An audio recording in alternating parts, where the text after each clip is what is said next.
루카스 모우라에게 패스가 연결이 됐죠. 이번 시즌에 소니라면 일로 왔다는 겁니다. 이 컵백을 받으려고.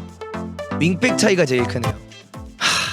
얼리 크로스가, 그것도 제가 좀 이따 말씀드릴게요. 페리시치의 얼리 크로스가 왜 안 나오는지에 대한 이유도 알려드릴게요. 여기서 이 플레이가 더미 플레이가 될 수는 하나도 없어요. 공이 여기 있는데 손흥민이 여기서 일루 가는 게 더미 플레이가 될 수가 없습니다. 손흥민이 어떻게 합니까? 볼을 때 여기 서 있다가 볼이 전개가 되니까 어떤 움직임을 가져가냐? 뛰어들어가는 움직임을 가져가고요. 아주 편한 크로스가 올라오고 왼발을 갖다 대면서 골을 넣습니다. 쉬운 골. 이런 상황에선 페리시는 공 깔지 않고, 그러니까 조금만 기다리세요. 다 설명해 드릴게요. 자, 다음 장면입니다. 손흥민 선수 위에 서 있고요. 또다시 볼을 경합으로 이겨내고요. 볼이 해리케인에게 연결이 됩니다. 뭐합니까? 뜁니다. 모우라에게 연결이 됩니다. 컵백 위치를 가는 게 아니라 뜁니다. 모우라의 크로스가 올라옵니다. 득점이 생깁니다. 도대체 여기서 레길론이 패스를 줬습니까? 뭐 하키미가 줬습니까? 누가 줬습니까? 패스를. 손흥민의 지난 시즌 골은 윙백과 전혀 관련이 없다는 걸 말씀드리고 있는 겁니다. 손흥민의 지난 시즌 득점이 윙백과 관련이 없다라는 거예요. 이해 가세요? 웨이퍼 B 코치와 함께하는 경기 전술 분석, 감독 분석, 선수 분석. 손흥민 지난 시즌에 비해 이번 시즌에 왜 득점이 많지 않을까? 많은 분들이 궁금해 하시는 포인트. 그래서 일단은 현재 많은 언론에서는 나오는 이야기, 콘테의 전술 때문이다. 페리시치랑 합이 맞지 않는다. 페리시치 때문이다. 일단 얘기가 나오고 있죠. 이 부분에 있어서 저도 한번 여러분들과 이야기를 제대로 한번 해보고 싶어서 가져왔습니다. 원더 시즌이라고 말할 수 있는 시즌입니다. 지난 시즌은 여러분들 요 스탯을 보시면 알겠지만 지난 시즌은 원더 시즌이었어요. 23골을 기록을 했고 그 전 시즌엔 17골을 기록을 했죠. 근데 그 전 시즌들로 비교를 해봤을 때는 평균적으로 이제 10골에서 15골 사이, 20시즌부터 17골, 23시즌부터 23골, 요렇게 두 시즌 동안 이제 득점력이 올라간 걸 볼 수가 있는데, 여러분들은 그러면 여기서는 왜 득점이 많이 올라갔다고 생각하세요? 저 앞에 비해 왜 여기서부터 득점이 올라갔다라고 생각을 하십니까? 요거부터 한번 전 여쭤보고 싶어요. 앞에는 데스크가 골고루 득점력이 퍼졌고 뒤에는 송케에 집중돼서 그렇다고 생각합니다. 골이 송케 중심이어서 케인이 연계를 잘해줘서 다들 무리뉴와 콘테를 수비를 엄청 시킨다고 싫어합니다. 왜 손흥민을 아래까지 내려오게 해서 수비를 하게 만드냐? 요게 이제 가장 큰 관건이죠. 그쵸? 왜 이 공격적인 선수를 도대체 왜 지난 시즌 득점왕을 왜 아래까지 내려오게 해서 수비를 하게 만드냐, 이런 이야기들이 많이 나오지만 사실상 무린유를 만나기 전에 손흥민은 윙포워드 사이드에 벌려서 공격을 하는 유형의 선수였습니다. 네, 포체티노 시절 완전히 윙포워드 느낌. 근데 무린유 시절부터 윙포워드에서 약간 포워드에 조금 더 가까워지고는 있다. 대신 수비는 여전히 똑같이 했다. 그러나 어쨌든 간에 공격 지역, 공격수 쪽으로 더 많이 쓰기 시작했다는 거예요. 그렇기 때문에 어떤 일이 일어나죠? 공격수 지역에 많이 뛰다 보니까 박스 안에 더 많이 뛰어들어가게 되고, 박스 안에 많이 뛰어들어가게 되니까 점이 많아진 겁니다. 간단하거든요. 축구는 여러분들 무조건 100경기를 뛰면 100경기 중에 박스 안에서 들어가는 골이 밖에서 들어가는 골보다 빈도수가 훨씬 높습니다. 그렇기 때문에 박스 안에 침투를 공격수가 되다 보니까 조금 더 많이 들어가게 된 거라고 볼 수가 있다. 이렇게 이제 볼 수가 있습니다. 그렇고 이제 요걸 한번 보여드릴게요. 제가 하나 또 보여드릴 게 있는데, 포체티노 시절의 손흥민의 히트맵이에요. 확실히 왼쪽이 많잖아. 그죠? 물론 요런 데도 빨갛지만 확실히 왼쪽이 많습니다. 포체티노 시절. 근데 무린요 시절로 오면서부터 확실히 조금 더 공격적으로 변했다는 걸 볼 수가 있고 골대와 더 가까워졌다는 걸 볼 수 있지 않나요? 포치 시절, 무린요 시절. 아니요, 히트맵은 거짓말을 안 해요. 히트맵 별 차이 못 느끼겠습니다. 요거랑 요거의 별 차이를 못 느끼시겠어요? 이러면 내가 설명을 할 수가 없는데. 이번 시즌의 히트맵 어떻습니까? 여기가 빨갛잖아. ZD 자리. 여기가 특히 더 빨갛잖아. 침투가 있긴 있어요. 많지 않다라는 겁니다. 많지 않다. 자, 그러면 이제 한번 분석을 해볼 텐데, 여러분들, 콘테의 축구는 무엇입니까? 여러분들이 생각하시기에 콘테의 축구는 어떤 축구입니까?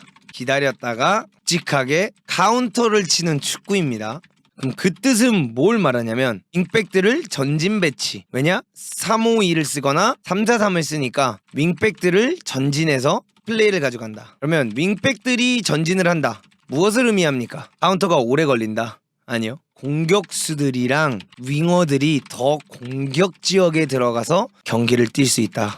공선이 겹친다가 아니라 공격수가 박스에 더 많이 들어가고 침투를 할 수 있는 간격이 많이 생긴다. 수적 우위를 가져간다. 이거예요. 윙백들이 공격적으로 나간다는 건 그만큼 수적 우위를 가져간다는 거예요. 더 좋은 거예요. 이거는 공격진들에게 더 유리해지는 거고 공격진들한테 더 행복해지는 축구예요, 여러분들. 그걸 아셨으면 좋겠어요. 저는 그것들을 좀 알려드리고 싶어요. 저는 많은 분들이 저를 이제 왜 이렇게 손흥민에게만 박하냐 이렇게 질문을 하시는 분들이 많죠. 대답을 해드릴게요. 이강인은 손흥민이 가지고 있는 걸 가지고 있지 않아요. 손흥민의 스피드, 손흥민의 결정력, 손흥민의 클리니컬함을 이강인은 가지고 있지 않아. 둘이 다른 유형의 선수야. 그렇기 때문에 손흥민은 더 많은 걸 보여줄 수 있는 선수인 거야.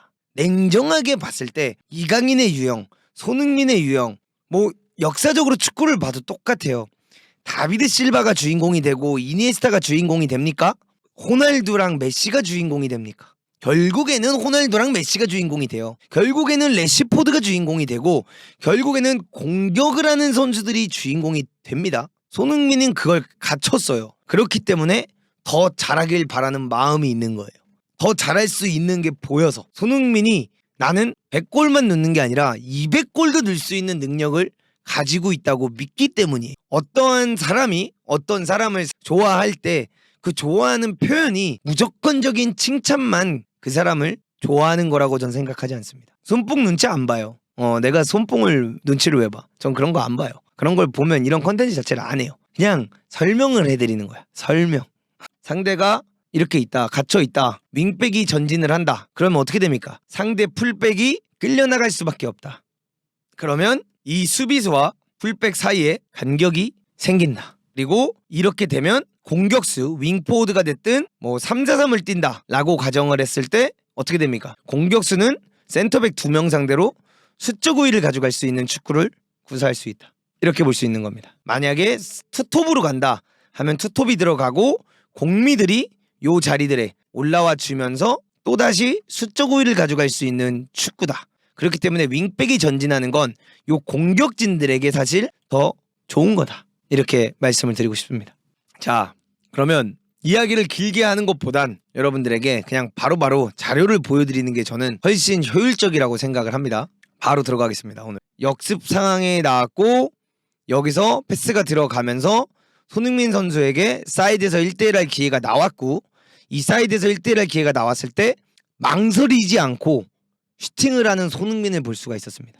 바로 공격적으로 들어가서 슛을 때려버리는 손흥민. 이번 시즌과 약간 다른 부분은 손흥민이 이런 지역에서 1대1을 적극적으로 하지 않는다는 겁니다. 자, 두 번째 장면. 두 번째 골은 여기서 손흥민의 감차. 뭐 사실상 크로스지만 이런 크로스는 원래 올릴 때 어떻게 올립니까? 상대가 안 건드리거나 우리가 안 건드리면 들어가게끔 슈터링을 올려라 해서 슈터링 올렸습니다. 그래서 골이 들어갔어요. 세 번째 골입니다. 손흥민 선수 어디 서 있습니까? 중앙 지역에 서 있어요. 그 다음에 패스가 뒤로 나왔을 때 똑같습니다. 이번 시즌과 다를 게 없죠. 여기에 레길론이 서 있고 손흥민은 가운데 들어와 있습니다. 가운데 들어와 있는 건 여전히 똑같아요. 자, 근데 여기서 어떤 일이 일어납니까? 패스가 레길론에게 들어가고 손흥민이 컷백을 받는 게 아니라 손흥민 선수가 정확하게 여러분들 뭐합니까? 뛰어 들어간다는 겁니다. 뛰어 들어간다는 겁니다. 침투를 합니다. 근데 이 침투를 하는데 여기서 레길론이 땅볼로 패스를 줬고 뛰어 들어가서 발을 갖다 대면서 골을 넣습니다. 여기에 손흥민이 뛰어 들어가고 있고 상대가 이렇게 서 있으면 여기서 무조건 페리시치가 수비수가 없는데 이걸 길게 올릴 거라고 생각을 하십니까? 페리가 없으니까 뛰어 들어갈 수 있는 거지. 이응님은 그냥 쳐낼게요. 이응님은 그냥 대화를 할 수가 없는 분이네. 진짜 내가 대화를 최대한 해보려고 하는데 이거는 대화를 할 이유가 없어. 이게 페리시치 있고 없고가 도대체 뭔 상관인 거야. 이번 시즌에 페리시치가 여기 손흥민 대신에 있다는 걸로 비판을 많이 받는데 여기에 있잖아. 지금 똑같이 여기에 레길론이 있어요. 근데 손흥민이 주로 이거를 여기로 온다는 거야. 이번 시즌에 계속 오히려 손흥민이 요런 데 서 있다라는 거야. 이걸 페리시치에게 받으려고. 그래서 크로스가 올라오고 손흥민이 침투를 해서 발을 갖다 대면서 3호 골을 넣습니다. 자, 4호 골 봐보겠습니다. 손흥민 선수 어디 있습니까? 이번 시즌에 뛰는 자리와 크게 다르지가 않아요. 볼이 들어갔고 루카스 모우라에게 리턴이 나갑니다. 손흥민 뭐하고 있습니까? 침투를 합니다. 어떤 일이 일어납니까? 패스가 들어가지 않지만 해리케인에게 들어갑니다. 근데 미리 이렇게 침투를 해놨기 때문에 해리케인이 오프사이드에 안 걸리게 되고 이 패스가 해리케인에게 들어가는 겁니다. 해리케인에게 들어갔고 손흥민이 뛰어들어가면서 크로스를 받아서 골을 넣습니다. 침투. 이번 시즌은 저 반대편에 윙백이 있지 않을까요? 절대 그렇지 않아요. 그러니까 여러분들, 누누든 뭐든 다음 경기입니다. 자, 여러분들이 그렇게 말하는 이 자리에 윙백이 있다. 손흥민 어디 있습니까? 가운데 있죠. 해리케인이 볼을 넣어줍니다. 손흥민이 왜 가운데 있으면 좋냐? 이 볼이 윙백에게 들어가고 윙백이 치고 나오면 손흥민이 뛰어들어가. 그러면 정말 쉬운 골을 넣을 수 있다. 얼마나 좋냐는 거야. 그리고 다음 골입니다. 손흥민 선수가 똑같이 중앙에 서 있죠. 어떤 플레이가 일어나냐? 패스가 여기에 들어가게 되고요. 손흥민이 순간적으로 나와요. 순간적으로 나왔다가 다시 뛰어들어가서 이 패스를 받게 되고 이 패스를 받은 손흥민이 주춤하지 않고 그대로 슛을 가져갑니다. 자, 이 장면도 보시면은 다 대부분이 빌드업에서 길게 나오거나 길게 나와서 윙크스가 돌아섰고 뛰어들어가고 있을 때 해리케인과 손흥민 윗선에 있죠. 뛰어들어가고요. 패스를 받습니다. 이거를 지금 여러분들이 아셔야 되는 게 레길론이 주는 것도 아니고 세생용이 주는 것도 아니에요. 미드필더들이 주는 거예요. 이래서 제가 말하는 게 페리시치의 잘못이 아니라는 거예요. 손흥민의 골 득점이 적은 것과 페리시치와의 관여는 크게 없다는 거예요. 그래서 이 스루 패스가 들어가고 손흥민이 뛰었기 때문에 알리송의 실수가 나오고 그거를 득점으로 가져가는 손흥민입니다. 작년에 윙백 소니한테 패스 못한다고 겁나 까임. 자, 다음 장면입니다. 손흥민 똑같이 중앙 지역에 있고요. 이번 시즌에도 이 위치에 많이 있습니다. 그리고 레길론 여기 서 있죠. 볼이 들어왔습니다. 루카스 모우라에게 패스가 연결이 됐죠. 이번 시즌에 소니라면 일로 왔다는 겁니다. 이 컵백을 받으려고. 윙백 차이가 제일 크네요. 얼리 크로스가 그것도 제가 좀 이따 말씀드릴게요. 페리시치의 얼리 크로스가 왜 안 나오는지에 대한 이유도 알려드릴게요. 여기서 이 플레이가 더미 플레이가 될 수는 하나도 없어요. 공이 여기 있는데 손흥민이 여기서 일루 가는 게 더미 플레이가 될 수가 없습니다. 손흥민이 어떻게 합니까? 골 넣을 때 여기 서 있다가 볼이 전개가 되니까 어떤 움직임을 가져가냐? 뛰어들어가는 움직임을 가져가고요. 아주 편한 크로스가 올라오고 왼발을 갖다 대면서 골을 넣습니다. 쉬운 골. 이런 상황에선 페리시치는 공 깔지 않고, 그러니까 조금만 기다리세요. 다 설명해 드릴게요. 자, 다음 장면입니다. 손흥민 선수 위에 서 있고요. 또다시 볼을 경합으로 이겨내고요. 볼이 해리케인에게 연결이 됩니다. 뭐합니까? 뜁니다. 모우라에게 연결이 됩니다. 컵백 위치를 가는 게 아니라 뜁니다. 모우라의 크로스가 올라옵니다.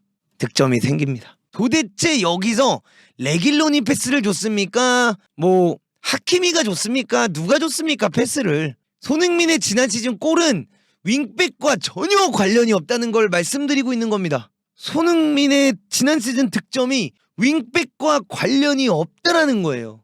이해 가세요? 윙백과 전혀 관련이 없었다는 거예요. 지난 시즌의 골이. 자, 다음 장면. 해리케인이 경합 상황에서 이기고 뛰어나오는 상황이죠. 손흥민 바로 뭐합니까? 침투를 합니다. 바로 케인의 킥이 일어나고 손흥민이 기가 막힌 컨트롤을 하면서 또다시 본인의 최고의 장점 뒷공간 이후 슈팅이 나옵니다. 정말 좋은 슈팅, 정말 좋은 침투, 정말 좋은 패스, 득점이 나옵니다. 자, 다음 장면입니다. 손흥민의 위치 이번 시즌과 다를 게 없죠. 페리시치가 여기 있고 손흥민이 요 위치에 있는 거 여러분들 다를 게 없죠. 그쵸? 요거에 대한 다른 부분이 아무것도 없어요. 로메로가 볼을 잡았고 로메로가 패스 연결을 해서 볼이 들어오다가 손흥민이 공을 받으러 갑니다. 근데 어떤 장면이 일어나냐? 손흥민이 여기서 공을 받으러 가다가 셉셉이가 안으로 들고 들어오니까 손흥민이 어떤 움직임을 가져가? 뒷공간 침투를 가져가요. 이번 시즌은 손흥민이 여기서 요 패스를 받아서 ZD를 할 생각을 더 많이 하고 있어요. 근데 여기선 손흥민은 가다가 바꿔서 뛰어. 그러니까 어떤 패스가 일어나? 침투 패스가 일어나. 그러니까 손흥민이 센터백 둘 사이에서 공을 받고 기가 막힌 터치에 슈팅을 때립니다. 그레이트 골. 자, 또다시 밀고 나가고 있는 상황에 셉셉이와 손흥민이 있습니다. 뭐합니까? 침투를 합니다. 패스가 나옵니다. 치고 나가서 1대1 상황이 일어나고 득점을 합니다. 또 다음 장면입니다. 중앙지역에 서 있고요. 료리스가 킥을 합니다. 해리케인이 헤딩을 뛸 때 손흥민은 벌써부터 뛰고 있어요. 결국에 해리케인이 헤딩을 따줬고 손흥민이 갬블을 하면서 1대1 찬스가 나서 득점을 합니다. 또다시 공을 받아주고 있고 해리케인이 또다시 공을 받아주러 내려오니까 뭐합니까? 손흥민은 침투를 가져갑니다. 그래서 볼이 이어지고 뛰는 손흥민이 있지만 해리케인이 여기서 손흥민을 보고 주지를 않아요. 왜? 오프사이드니까. 허나 손흥민이 공을 받으러 오는 게 아니라 뛰고 있다라는 요 강점을 좀 말하는 거예요. 침투를 먼저 생각하고 있다. 자, 그러면 여기서 손흥민이 뛰었는데 뭐하냐? 업사이드이기 때문에 케인이 누굴 줍니까? 셉셉이를 줍니다. 그리고 셉셉이가 치고 나가는데 여기서 침투 움직임을 가져갔기 때문에 손흥민 어디 있습니까? 위쪽에 있다는 겁니다. 크로스가 올라오게 되고 손흥민이 잘 잡아서 골을 넣습니다. 윙백이 어느 부분에 이 득점과 관련이 돼 있냐는 거예요. 지금까지의 골 장면을 봤을 때 어느 부분이 손흥민의 득점과 윙백의 연관이 어느 부분에 있다는 겁니까? 없다는 거예요. 또다시 상대가 이 정도면은 꽤 내려앉은 상황이죠. 킥이 나오죠. 손흥민 뭐합니까? 뜁니다. 그래서 경합 상황에서 손흥민이 져요. 근데 손흥민이 뭘 했어? 뛰었어. 그리고 이거를 해리케인이 따요. 그다음에 해리케인이 슛을 하는데 상대방을 맞고 뛰었기 때문에 이 지역에 있는 손흥민에게 떨어집니다. 그래서 손흥민이 슛을 때립니다. 골이 들어가요. 로메로와 아이 컨택트를 합니다. 왜 아이 컨택트를 할까요? 손흥민이 요거를 뛸 때 이걸 봐주고 킥을 때려줬기 때문에. 그래서 로메로한테 야, 나 봐준 거 잘 봤다. 이 눈빛 좋은 패스를 하는 거예요. 의두고 다음 경기에 아니나 다를까 로메로가 공을 잡고 치고 나오는 상황이 되고요. 손흥민이 뭐 할까요? 침투를 합니다. 해리케인이 헤딩을 따고요. 손흥민이 침투를 해서 골이 터집니다. 일단 지난 시즌에 어떻게 골을 넣는지 여러분들한테 난 정확하게 보여주고 싶었던 거야. 에이징 커브 전혀 상관없어요. 무슨 에이징 커브야. 말이 안 돼요. 다른 사람들이 에이징 커브 얘기할 때 저는 손흥민이 어떻게 득점왕을 하고 3개월 만에 에이징 커브가 오냐 이런 얘기 좀 많이 했어요. 이 장면에서도 로얄이 공을 잡았고 손흥민의 위치 많이 내려가 있죠. 똑같이 수비하러. 근데 공을 땄고 어떤 상황입니까? 카운터택 상황. 그리고 공이 호이벨에게 연결이 되고 손흥민은 뭐하고 있습니까? 뛰고 있고요. 해리케인에게 연결이 되고 손흥민이 또다시 앞으로 뛰어나가고 있죠. 해리케인이 볼을 연결했고요. 여기서 셉셉이가 또 띄워주니까 뭐합니까? 손흥민이 뛰는 셉셉이를 보고 패스를 연결해줍니다. 여기 지금 손흥민이 있는 거예요. 제가 항상 하는 말이 이겁니다. 이게 이번 시즌의 손흥민의 위치고 이게 이번 시즌의 페리시치의 위치면 페리시치가 2대1 상황이 많이 생길 경우가 있다는 거야. 이때 손흥민이 여기를 올 게 아니라 셉셉이처럼 이걸 띄워준다면 요 패스가 들어갈 거라는 거예요. 그래서 셉셉이가 뛰고 손흥민이 셉셉이에게 넣어주고 여기서 손흥민 뭘 할까요? 뛰어들어가요 또. 왜? 골을 넣어야 되니까. 그래서 셉셉이가 치고 들어갈 때 여기 서 있는 게 아니라 뛰어들어가요 끝까지. 그래서 어떻게 됩니까? 셉셉이가 패스를 놔주고 골을 넣습니다. 그거 띄워줬는데 패스를 안 줘서 안 뛰잖아요. 그러니까 여기서 셉셉이가 뛰었다고 저거를 매번 패스를 할 수 없어요. 여러분들 어떻게 축구에서 얘가 이걸 뛰면 매번 줍니까? 좀 상식적으로 생각을 해봅시다 우리. 그러면 다비드 비아가 월드컵 때 8번을 침투해서 공을 한 번 받아요. 다비드 비아가. 근데 8번을 뛰어서 한 번 받아도 다비드 비아는 8번을 침투를 해요. 왜 8번을 침투할까요? 그 한 골을 넣기 위해서예요. 그래서 득점이 일어납니다. 근데 저는 여기서 여러분들에게 물어보고 싶은 게 있어요. 지금까지 우리가 몇 골을 본진 모르겠지만 윙백이 관련이 돼 있나요? 그냥 이거는 여러분들이 한 번만 팩트로 이야기를 한번 해주세요. 여기에 지금 도대체 윙백이 관련이 돼 있는 골이 있나요? 윙백의 직접적인 패스로 골이 들어간 게 있어요? 아까 레길런 거 하나 빼고? 없잖아요. 내가 왜 이번 시즌에 손흥민이 골이 많이 안 나오냐라고 얘기했을 때 케인 탓이라고 한 거는 손흥민만 내가 진짜 한국인으로서 바라보면 케인의 등딱이 부족했기 때문에 손흥민의 침투가 살지 않은 거예요. 해리케인의 등딱이 이번 시즌에 약했거든. 냉정하게. 전술상 케인이 올라간 게 아니라 케인의 히트맵을 보면 크게 안 다르고요. 해리 케인이 경기를 보면 등딱을 많이 져요. 이번 시즌에 그냥 수비수한테 찢겨 발리는 경우가 많아요. 그러다 보니까 돌아설 수가 없고 셉세비를 못 살려주거나 흥민이를 못 살려줘서 이 기회들이 안 나오는 거예요.